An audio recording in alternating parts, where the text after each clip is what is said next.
maalintii shalay ayay ahayd markii madaxweynaha Soomaaliland Mudane Axmed Maxamed Maxamuud Silaayo uu kala diray golihii sare ee garsoorka Soomaaliland oo uu horeeyay gudoomiyihii maxkamadda sare ee Soomaaliland Maxamed Xirsi Oomane taasoo la filayay in xilka qaadistiisa la horkeeni doono maalmaha soo socda golaha wakiilada Soomaaliland si ay u gutaan waajibaadkooda qoran bulshada gobolka Togdheer iyagu in badan ba la ildarnaa heerarkii ugu xumeeyay gaadho cadaalad darrada Soomaaliland ayaa maanta si weyn u soo dhaweeyay nidaamka ay haatan xukuumadda Soomaaliland bilowday ee dib loogu hagaajinayo garsoorka dalka waxaanay bulshada gobolka Togdheer ku dheeraadeen cadaalad darrada maxkamadaha dalka ka jirta waxaanay madaxweynaha Soomaaliland madaxweyne Silaayo ugu baaqeen in wajiyada cusub ee garsoorka ah ay la hor yimaadaan shacabka Soomaaliland cadaalad iyo hufnaan waa kuwan qaar ka tirsan bulshada gobolka Togdheer oo ku cabiraya dareenkooda ku aadan dib u habeynta madaxweynaha Soomaaliland ku sameeyay garsoorka dalka cadaaladda dalka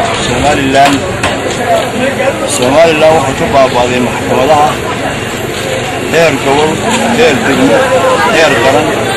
waa isku mid waxaan leenahay madaxweynaha ma aha inta kuwii diidiyo qaar la mid in la keeno maaha waxaanu leenahay wax cadaaladda sugaa loo baahan yahay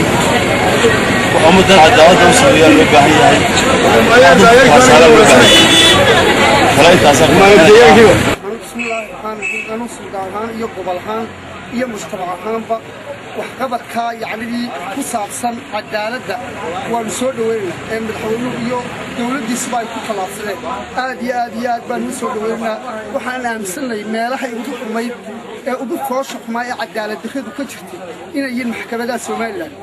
marka waxqabadka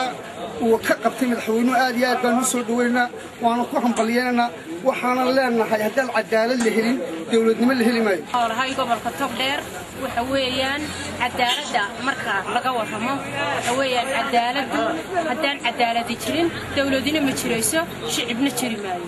waxa weeyaan cadaaladda waxa lagu nool yahay weeyaan ilaa iyo garsoore ilaa iyo bari wale midna waxa maxkamadda joogaya laga reebin waa dad bahaloobay waa dad dhintay damiir la ummadda aan markaa u shaqayn karin waxna u qaban karinin nimanka maxkamadda jooga ilaa bari wale waxba laga reebin baan leeyahay anigu arintayda yani arhayahaantayda sidaasaan u goran lahaa madaxweynuhu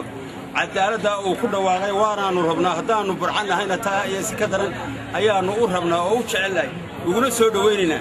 annagana si degdeg ah naloo soo gaadho aanu leenahay waanu taageersannahay madaxweynaha burcaad taallaa hargeysa ka xun dadku waa wada madluub cadaaladnimo taallo hanala ka soo gaadho sidaasaanu ku dhawaaqaya ugu dambeyntii wax ka beddelka garsoorka ee uu sameeyay madaxweyne Silaayo ayaa iyadoo ah mid ay bulshadu si weyn uga dhur sugayso natiijada ka soo bixi doonta waxaanu wax ka bedelaadani lagu sameeyay garsoorka uu ku soo beegmayaa xilli dhawaan shir uu qabanqaabiyay madaxweynaha Soomaaliland oo lagu garfeenayay heerka cadaaladda Soomaaliland ay marayso ay natiijooyinkii ka soo baxay ay noqdeen in cadaaladda Soomaaliland ay marayso heerarkii ugu xumaa abid ee ay soo marto geesta kale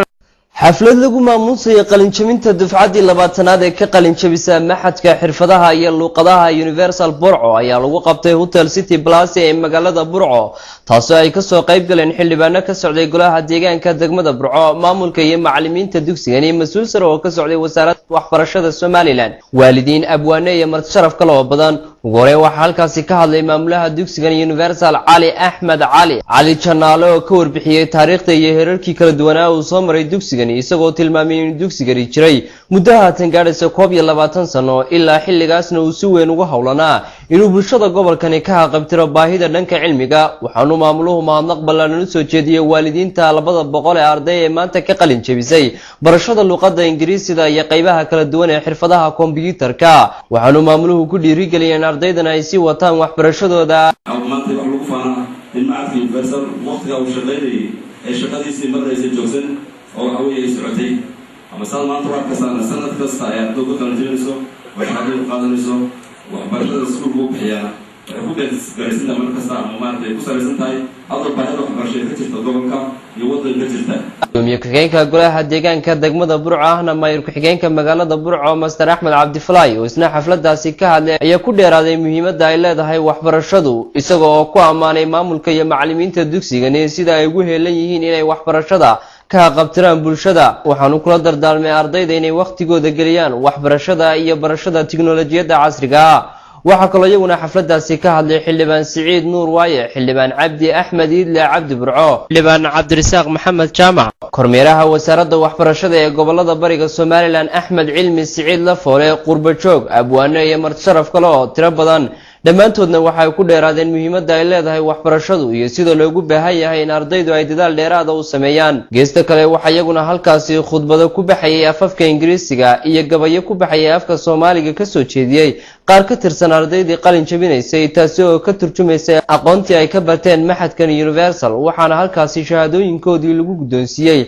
200 arday oo ka qalin jabisay luuqadda ingiriisida iyo xirfadda qaybaha kala duwan ee kombiyuutarka. ugu dambeyntii maxadkan universal ee burco ayaa isagoo ah mid la aasaasay sanadii 1991 waxaana ilaa haatan ka qalin jabiyey 20 dufcadood tan iyo waqtigii la aasaasay dugsigani. waxaanu dugsigani qayb muhiima kaga jira bahda waxbarashada ee gobolka togdheer. maxamed caawud maxamed, telefishinka caalamiga ee Somali Channel, burco.